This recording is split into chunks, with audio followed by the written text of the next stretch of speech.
What's going on, guys? Welcome back to my channel. Today I'm going to do a video update of the project ZenCash, which is now Horizen. I covered the project back in, I believe, April, so I kind of just wanted to do an update to figure out what they've been doing, what they've got going on. For the sake of the video, I'm going to refer to the project as Zen still, even though they have refreshed or rebranded to Horizen. The ticker symbol is still Zen anyway, so it just makes sense for me so that I don't get confused. Also, a quick reminder, please hit that like button and that subscribe button if you haven't. I put out new content pretty frequently and I would hate for anybody to miss out. As always, I really do appreciate all the support that you guys are showing me. It keeps me going, gives me fuel to make more videos. I want to do a quick shout out to the people that sent me this shirt. They're called Crypto Hypebeasts. I actually tried to tweet them and tag them on Twitter thanking them for the shirts, but unfortunately, I can't seem to find their Twitter handle or any handles at all, and I think I actually might have deleted the email. So if you see this, thank you. Feel free to reach out to me so I can thank you personally. I appreciate it. As a reminder, I do have a Discord server. If you guys want to chat, you want to talk about something, maybe you have a disagreement on an opinion, please hop in there. I will leave all the links down below as usual. My normal disclaimer still applies here. I'm not a financial advisor. All investments have inherent risk, and please always do your own research. My videos are for entertainment purposes only. All right, so on to the updates. What's been going on with Zen? So this may not be news for some people because this happened quite a few months ago, but Zen was actually listed on Coinomi Wallet. Coinomi Wallet is an open source application that allows you to store, convert, and trade cryptocurrency on your mobile device. Coinomi features support for 150 coins and has continuous integration of other cryptocurrencies and tokens. It sounds to me kind of like an Ethos wallet. I actually downloaded it to test it out because I'd heard of it, but I'd never used it prior to this. Pretty simple, very easy to use, kind of what you'd expect as far as normal UI goes for a cryptocurrency app.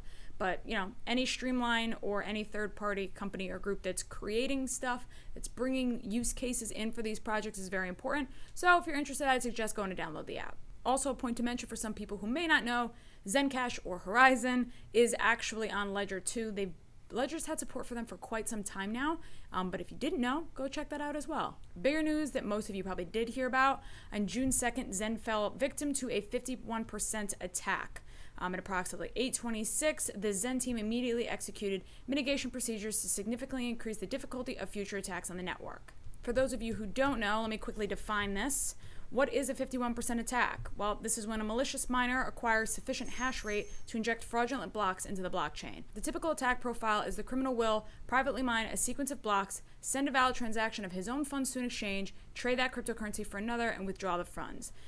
Basically, this is creating a double spend is another transaction name that you might hear for it. The key point to mention that they wanted to make sure that everybody was aware of is that there's no new coins being created, only the criminals own coins that have been manipulated or spent twice, meaning that your coins are safe and there was no issues with your personal holding of ZenCash during the attack. Rob Viglione, actually, he handled this really well. He put out a great article here explaining what happened, what to expect, understanding that it's not a good event and there have been some big misconceptions about what it really means, what we're doing, and what this means for the project in the long run. I have to say, I think they handled it exceptionally well.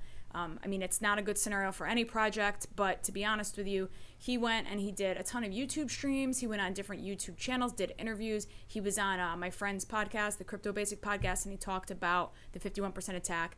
He did a very good job of reaching out to the community, answering all the questions, and making sure that there was no ifs or buts or concerns from the community, just to restore confidence and kind of understand that, you know, again, it wasn't a good situation, but I think they handled it best case scenario. Some final facts here to mention. No coins were created out of thin air. The event was fraud against a specific victim. Your private keys, messages, and all of your Zen off exchanges are perfectly safe. What are they doing to prevent this in the future? So here's 3 solutions that they're currently working on or that are on the table for them to figure out what makes the most sense. The first one I don't quite understand because it's a little bit more technical than I am accustomed to, but parallel blocks reported on the network, I'd assume that this has to do with double spend and maybe just being more sensitive to that. Introduce a penalty metric for delayed block reporting. This probably makes it easier for people to double spend if things aren't being reported simultaneously. Use our node system as a sort of notarization service that effectively layers proof of stake on top of the current proof of work. So I'm guessing these are ideas that haven't been put into place yet, but are definitely things that they're thinking about in the future that may solve this problem or prevent it from happening again. There's actually a website that got very popular not too long ago, about the same time that this happened actually, that shows the proof of work 51% attack cost. Essentially, it shows what the cost would be for a 51% attack on most larger proof of work projects. They do stipulate that the attack would only work if NiceHash had enough capacity for the attack, which is why some of these numbers are grayed out. but it is interesting to see what projects could fall victim to this. It's also interesting just to see what algorithms are being used for what projects. Now, I'm not downplaying the severity of 51% attack, but I did find this article that shows some projects just in 2018 alone that have experienced a 51% attack. I do think that they may have forgotten that, let's see, where is it? Verge on May 22nd. Oh, that's my birthday.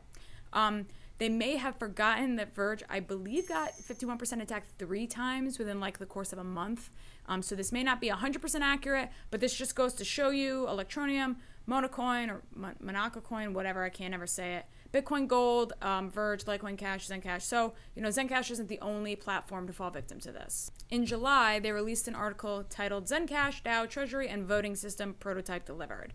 So pretty much what this meant, or what this sums up, is ZenCash's research and development partner, Input Output Hong Kong, or IOHK.